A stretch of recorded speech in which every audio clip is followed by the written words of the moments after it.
A new name has emerged in the search for Seattle's new offensive coordinator. It is the 28-year-old Grant Udinski, who is quite an interesting character. So last night I was in a hotel room and was a bit bored with a couple of hours to go until I was going to go to sleep. And I was sort of digging around articles online to find things to read about who might be coming in as the offensive coordinator. And one of the articles that I stumbled across was this piece by the 33rd team, which was breaking down the top 40 coaches in the NFL under the age of 40. So not head coach or anything like that. Mike McDonald wasn't on the list. It was sort of the up and coming coaches who could potentially be coordinators or head coaches in the future. And there were a couple of names on the list that stood out to me. There was a guy who coaches for the Rams. I'm not going to butcher his name now. His first name is Nate. And the other guy was Udinski, who kind of caught the eye.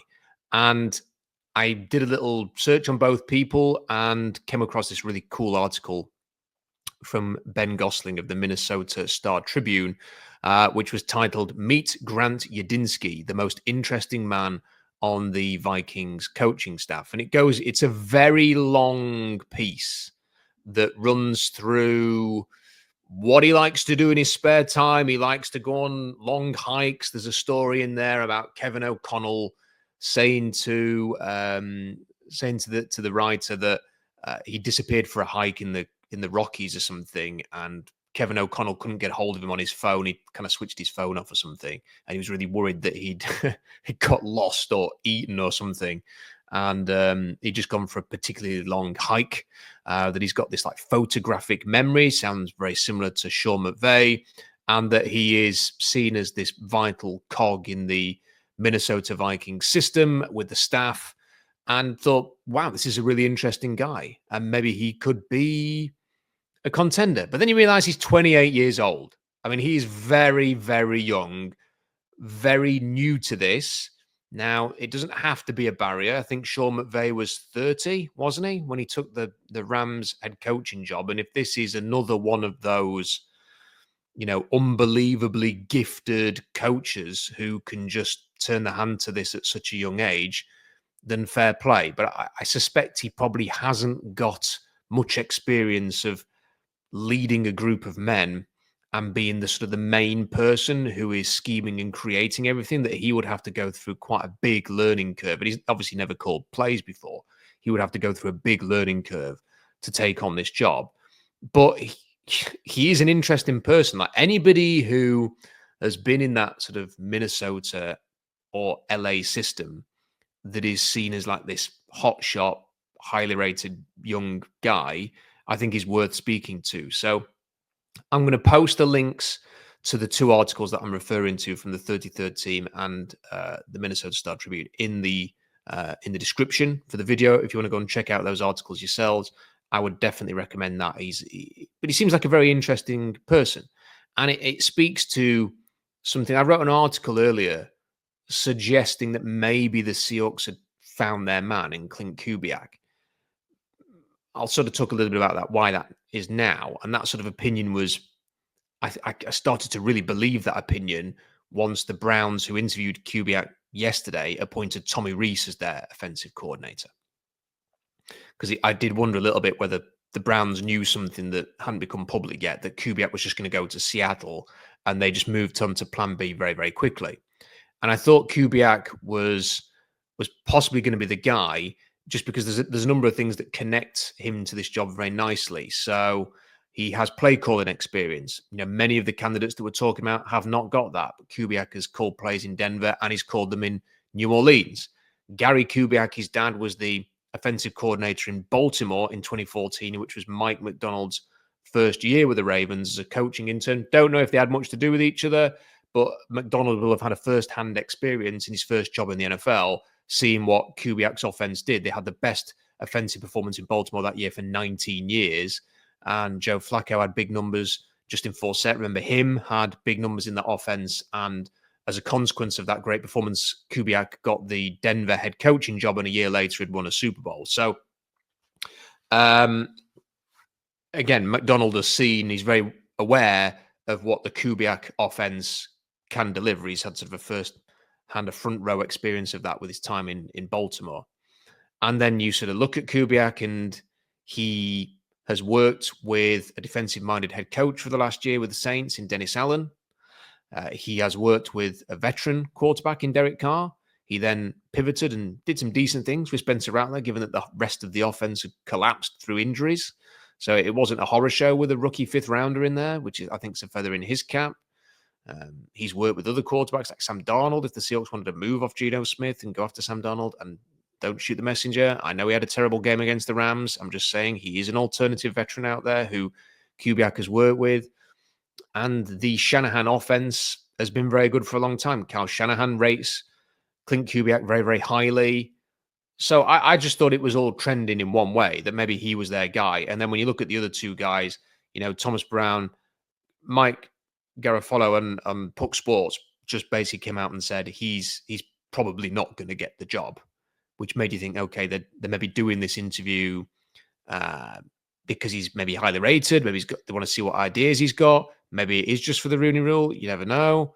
And then with Hank Fraley, I think a lot of people have latched onto Hank Fraley and they think that's the one that they want because he's a big former offensive lineman.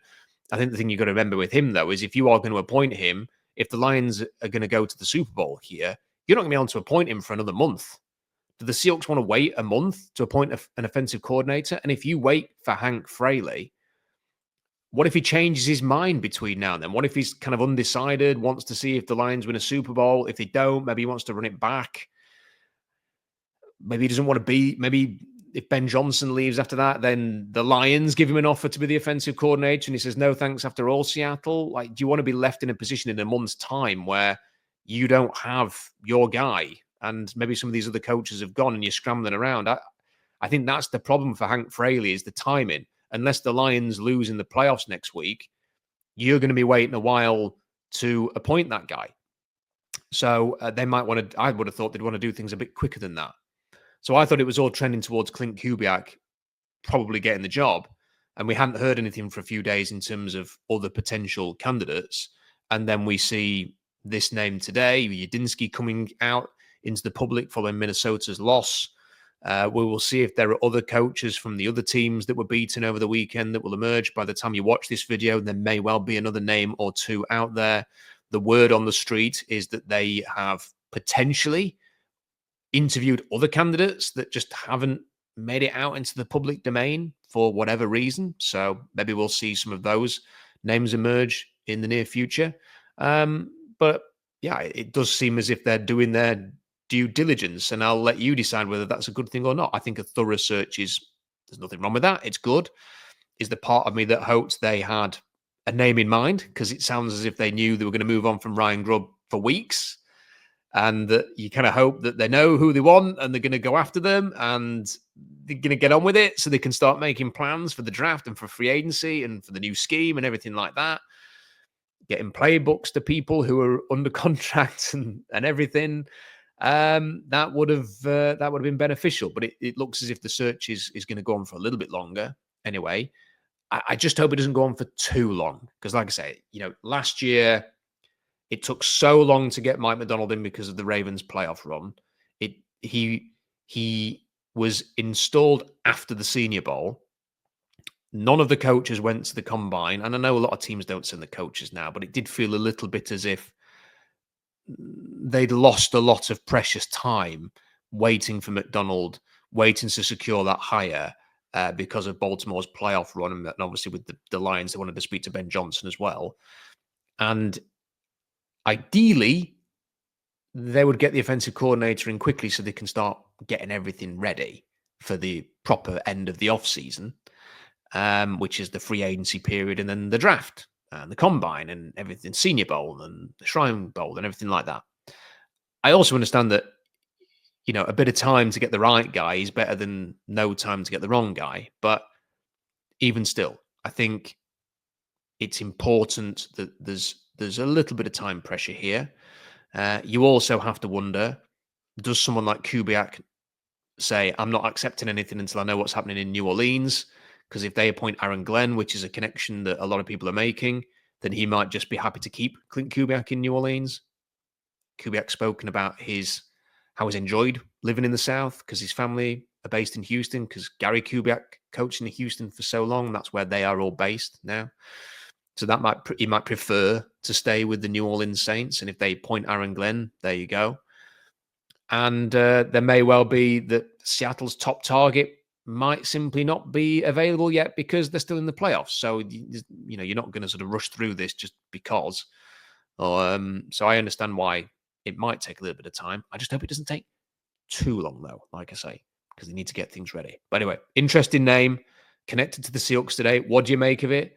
Are you up for a 28-year-old defensive coordinator who's never called plays before? Are you intrigued by this sort of wonder kid who's come through with Kevin O'Connell?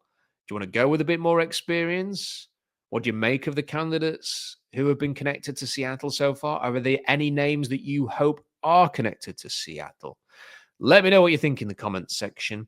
Don't forget to subscribe, give the video a like, and for more analysis, check out SeahawksDraftBlog.com.